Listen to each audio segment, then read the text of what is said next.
നമ്മുടെ പിന്നാലെ ഉണ്ടല്ലോ.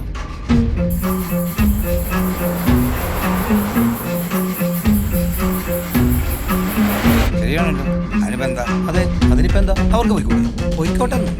ചേട്ടാ, ഞാനും കുറച്ചു നേരമായിട്ട് വാച്ച് ചെയ്തുകൊണ്ടിരിക്കുകയാണ്.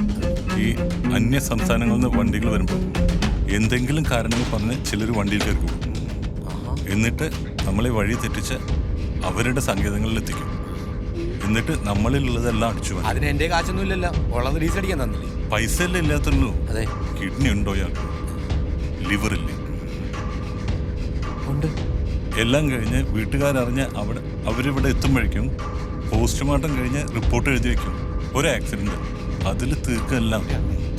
ഇതിന്റെ പുറകില് ഹോസ്പിറ്റലും പോലീസും സമൂഹത്തിലെ മാന്യന്മാരും ചേർന്ന വലിയൊരു റാക്കറ്റാണ്. എൻ്റെ ബലമായ സംശയം ഇവള് ആ റാക്കറ്റിന്റെ ഒരു കണ്ണിയാണോ എന്നാണ്.